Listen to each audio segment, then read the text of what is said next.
चलिए जरा कल्पना करते हैं एक विशाल युद्ध के मैदान की, जहां एक महान योद्धा अर्जुन एक बहुत बड़े संकट में फंसे हैं। शरीर तो रथ पर खड़ा है, पर मन मन कहीं और ही है, शक और निराशा के बवंडर में फंसा हुआ। और बस यहीं से हमारी आज की बात शुरू होती है, अर्जुन की इस पुकार से जो उन्होंने अपने सारथी और गुरु कृष्ण से की। ये सिर्फ एक वॉरियर की मदद के लिए पुकार नहीं है, ये तो हर उस इंसान की आवाज है जो जिंदगी के किसी न किसी मोड़ पर खुद को ऐसे ही उलझा हुआ पाता है। तो आखिर ये दुविधा थी क्या? अर्जुन का ये जो कन्फ्लिक्ट था, ये था क्या? नहीं, ये मौत का डर नहीं था।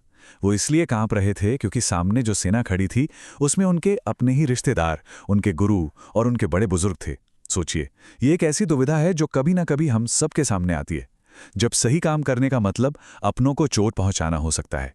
उनकी ये जो नैतिक पीड़ा थी वो इतनी गहरी थी कि उन्होंने तय कर लिया कि ऐसी जीत का कोई फायदा नहीं जो अपनों की जान की कीमत पर मिले।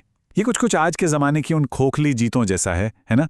वो प्रमोशन जिसके लिए परिवार को वक्त नहीं दे पाए, या वो सफलता जो दोस्ती की कीमत पर मिली। अर्जुन के लिए ये एक ऐसी ही जीत थी जिसमें सब कुछ हार जाने जैसा था। तो अब आते हैं कृष्ण के जवाब पर, और कृष्ण का जवाब वो किसी आम सलाह जैसा नहीं है, वो तो जीवन और मृत्यु की पूरी समझ को ही बदल कर रख देता है, और यहीं से अर्जुन का असली ट्रांसफॉर्मेशन शुरू होता है। तो कृष्ण की पहली और सबसे बड़ी सीख वो ये है, वो एक बुनियादी सच सामने रखते हैं। ये जो शरीर है ये तो वक्ती है, लेकिन आत्मा यानी हमारा असली वजूद वो कभी नष्ट नहीं होता। ये एक ऐसा आइडिया है जो हमें नुकसान और बदलाव के डर से निपटने के लिए एक बहुत मजबूत फाउंडेशन देता है। देखिए, ये शरीर और आत्मा का फर्क कृष्ण एक बड़ा ही सिंपल सा उदाहरण देते हैं। जैसे हम पुराने कपड़े उतार कर नए पहन लेते हैं, ठीक वैसे ही आत्मा एक शरीर छोड़कर दूसरा ले लेती है। इस नजरिए से देखें तो जिसे हम अंत समझते हैं वो असल में एक नई शुरुआत है। ठीक है, तो अगर आत्मा अमर है तो फिर इस दुनिया में एक्शन लेने का, काम करने का क्या मतलब है? चलिए इसी सवाल का जवाब ढूंढते हैं कि ये ज्ञान हमारे कर्मों से कैसे जुड़ता है। और यहीं पर कृष्ण एक बहुत ही पावरफुल कॉन्सेप्ट लाते हैं, धर्म। अब देखिए, धर्म का मतलब सिर्फ ड्यूटी या रिलीजन नहीं है। धर्म का मतलब है किसी का असल स्वभाव, उसका मकसद, जिंदगी में उसका सही रोल क्या है। एक तरह से यह अपना पर्पस ढूंढने जैसा है। कृष्ण अर्जुन को याद दिलाते हैं कि एक योद्धा होने के नाते न्याय के लिए लड़ना ही उनका धर्म है। तो कृष्ण इसका रास्ता बताते हैं, कर्मयोग, यानी काम करो लेकिन उसके नतीजे से मत जुड़ो। सुनने में मुश्किल लगता है ना, पर इसके स्टेप्स बड़े क्लियर हैं। पहला, अपना धर्म, अपना कर्तव्य पहचानो। दूसरा, बस उस काम को करो। तीसरा, और ये सबसे मुश्किल है, रिजल्ट की चिंता छोड़ दो। और चौथा, चाहे सक्सेस मिले या फेलियर, मन को शांत रखो। ये जो बात है ना, ये कर्मयोग का बिल्कुल निचोड़ है। अपना काम पूरी लगन से करो, पर उसका नतीजा तुम्हारे मन को कंट्रोल ना करने लगे। सोचिए, कितनी बड़ी आज़ादी है ये।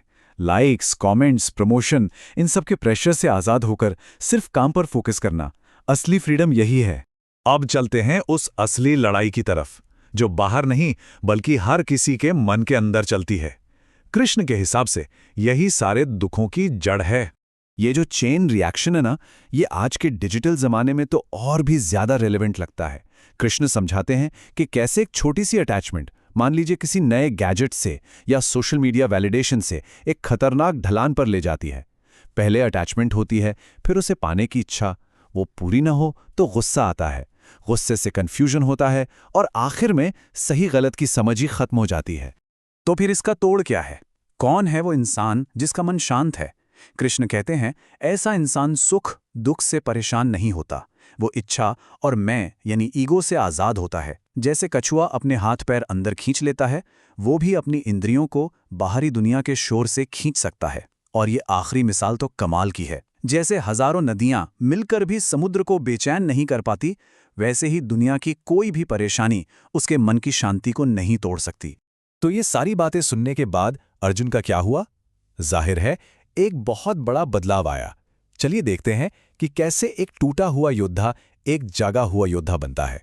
कृष्ण के ज्ञान ने अर्जुन के मन पर छाए शक के कोहरे को हटा दिया था, और उसकी जगह अब साफ रोशनी थी, क्लैरिटी थी।